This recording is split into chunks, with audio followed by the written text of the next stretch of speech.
Taong 1993, sinimulan ni RP ang Feed Hungry Minds PH na naglalayong makatulong sa mga mahirap na bata sa iba't ibang panig ng Pilipinas.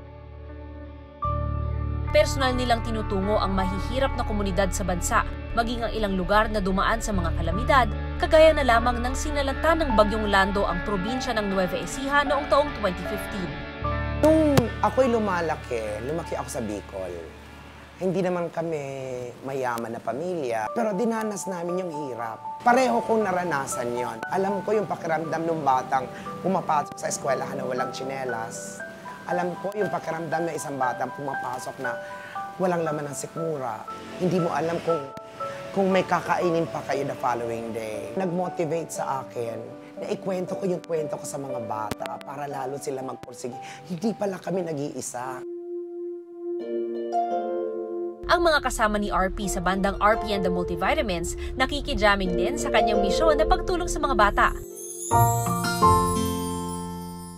Bukod sa mga tips na kanilang naiipon sa kanilang gigs, may ilan ding mga mabuting loob na nagbibigay ng mga donasyon. Ang isa pa nilang bokalista na si Julius, mas pinili ang pagtugtog sa kanilang grupo kaysa magtrabaho sa ibang bansa. May mga opportunity na dumarating ngayon. So sabi ko, ano magiging fulfillment ko? Ano magiging fulfillment ko kapag umalis ako ulit? Yung naibibigay na saya sa amin, kahit nasa Pilipinas ka, pero alam naman natin na mas malaki kikitain mo doon, di ba? Pero iba, ang gaan sa pakiramdam na kahit nasa Pilipinas ka, hindi ka nasa Pilipinas para sa sarili mo. Alam mo may mga gawa ka makabuluhan. Anya, malapit sa puso niya ang misyon ng kanilang banda dahil maging siya nakaranas rin ng paghihirap noong siya'y bata pa lamang.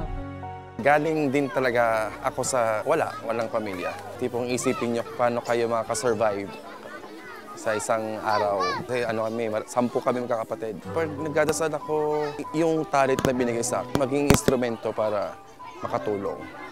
Dati sa pamilya, doon sa mga malalapit na kaibigan, mga malalapit na tao na alam mong kailangan. Na unti-unti, lahat ng dinadasal mo, nangyayari nang hindi mo alam na, ay, ito na pala yung dinadasal ko. Diyan, sabi ko, mag-stay ako sa Pilipinas, pasama ako sa bandang may mission. Kaya malaki ang pasasalamat niya sa kanilang tita RP. Kung sa amin ito, yung ginagawa namin 10% lang. Kay tita, parang inspiring si tita kasi paano niya nagagawa yun? Na gusto mo rin magawa. Nakatatak sa utak namin yung saya nung mga taong natutulungan ng foundation dahil sa pagkanta namin at sa mga sumusuporta rin doon sa foundation. Napagod man sa pagsasalita at pag-aasikaso sa mga bata, kitang-kita pa rin kay RP ang kasiyahan sa pagtatapos ng misyon ng araw na yon. Unang-una, ang ganda-ganda ng setup namin kasi nasa ilalim ng puno. Madalas yung aming mission sa isang basketball court, sa harapan ng isang baybayin.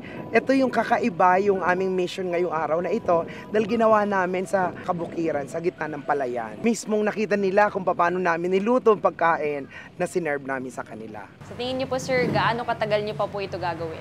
Noon, pag tinatanong ako kung hanggang kailan, sabi namin hanggang nakakakanta ako or habang nasa entablado ako at meron akong pagkakataon na makatulong. Pero habang tumatagal, hindi ko na siya kayang sagutin kung hanggang saan.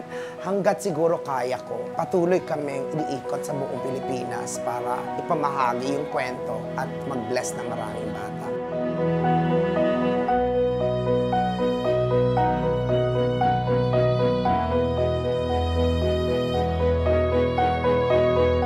Marahil marami sa atin ang hindi tatanggi sa pagkakataong makapagbiyahe at makita ang likas na ganda ng mundong ito.